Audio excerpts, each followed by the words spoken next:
Crystal Vanway here in Phoenix. I grew up in Southern California. I'm a beach girl. And ever since I was a little girl, I heard about the story of the great earthquake that was going to take out California, was going to sink into the ocean, and Arizona was going to be beachfront property. And every time I hear about the great tsunami of foreclosures that's going to flood the housing market and tank our recovery, I don't know why, but I always think of that great earthquake story and how I heard about it for years and it never happened. I kind of feel the same way about the tsunami story. It doesn't make sense based on what I'm seeing in the market. It came up again just a couple of days ago. I saw an article in Huffington Post. Not exactly Business Week magazine. I mean, it was next to an article about Demi Moore's cover on W magazine. And I just thought, that's it. I'm going to get to the bottom of this great tsunami of foreclosures story.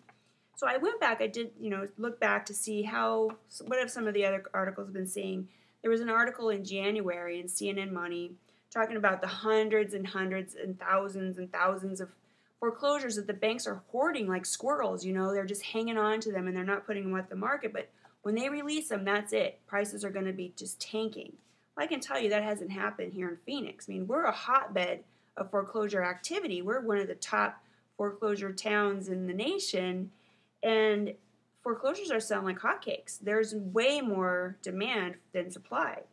So if they want to put more on the market, they would be snapped right up. These stories continue. I saw a couple in September in Bloomberg magazine. LA Times had an article, all saying the same thing. There's just, millions of homes just ready to be flooding out onto the market. And it just doesn't make sense. It doesn't make sense based on what I'm seeing in this market. But numbers tell the true story. I'm a numbers gal, so I went ahead and I looked at some of our sales activity here in Maricopa County. Now, this is not out of the MLS. This is out of the tax records, which is pretty accurate information. If you look in the tax records, right now, about 250 notices of trustee sale are sent out each day. If you back that up about 90 days, that number was higher. It was about 290 a day on average about 90 days ago. And the 90-day mark is pretty significant because those notices are given out about 90 days prior to the actual sale date, although the sale date can be pushed out. So 90 days ago, about 140 trustee sales per day right now in this current market. That's about a 50% ratio of notices to actual sales, which makes sense because the trustee sales are postponed or canceled for a lot of different reasons. The homeowner could become current. They could decide to short sell. I mean, there's a lot of reasons why the homes don't go. And that number has been very consistent throughout the year, about a 50% ratio of notices to trustee sales.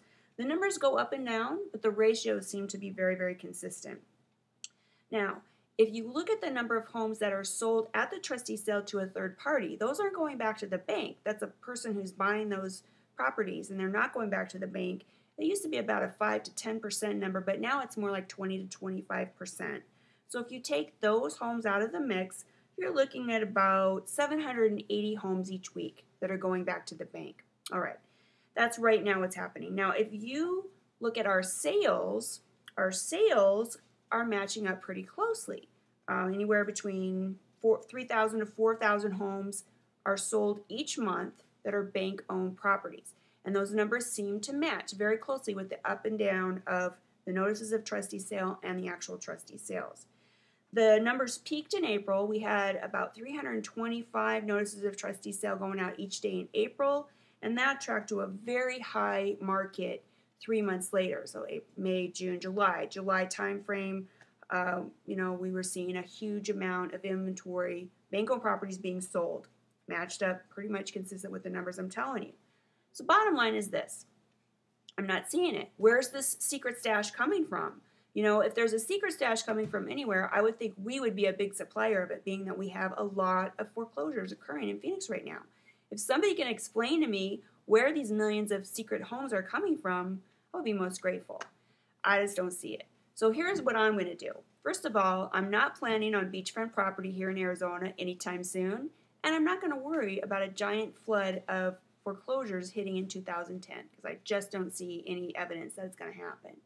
If you have any comments or questions about it, I'd sure love to hear them. Shoot me an email at kristen@hereinphoenix.com or leave me a comment below. Make it a great day.